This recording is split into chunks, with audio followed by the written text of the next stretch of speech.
What's going on, everybody? This is Coach Brad. Today I'm bringing you an upper back exercise. This is to help strengthen all of the smaller muscles that need to work as a group to pull your arms and your shoulder blades back. This is called a tubing pullback to W. It's only called that because in physical therapy we would work with letters quite a bit. So the shape that your arms form makes a letter. It's that simple. So we have our Y, we have our T, we have our low A, or just A. We have a W, there's also an I right here. But W is the one we're looking at today. Notice that the hands are just about shoulder height. I'm not way up here. Drop my elbows down closer to my rib cage, okay? And make that W shape slightly angled out with those forearms. What I'm gonna do is find a low anchor point. I'm using a kettlebell for this. I happen to be very comfortable in this deep kneeling stance, like a sitting kneeling stance. In karate, they used to call this seiza stance.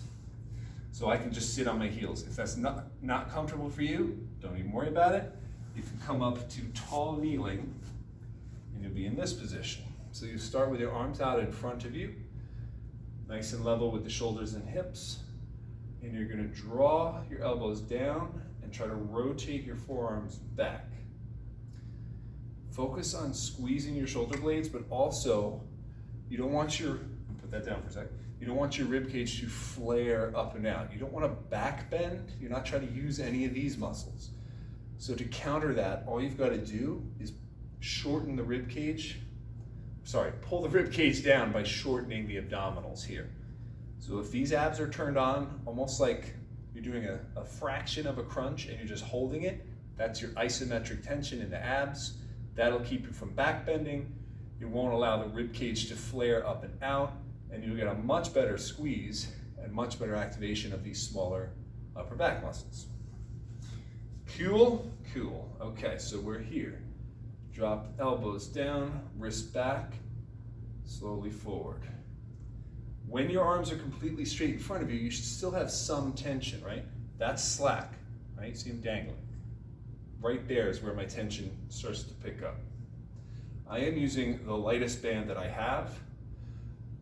Generally, you don't need to go any heavier than what you would consider to be a medium tension with this much travel. And light is sometimes challenging enough because these muscles, as I said, very small. They cannot produce a whole lot of force. That's why they have to work together as a team. So I want you to focus on ab tension, get the position right. Don't move your head forward, right? Don't do that chicken head movement. There, I just did it. Don't do that. Don't do this. Moving your ears forward is just a cheat. It won't help you get your arms back any further. What may help you though is to perform a chin tuck. I don't mean dropping the chin. I mean pulling the chin straight back in. Hold it. That keeps your neck muscles engaged. It's also very hard to tuck. I can't move my jaw, but I can do this pullback exercise really, really well now. Okay, so what you're doing here is it's a row movement combined with an external rotation movement. This guy, pulling back against tension, that's external rotation. I want to make it look like one smooth combo, not boom, boom, but just one move. Combine the two, okay? That's a tubing pullback to W.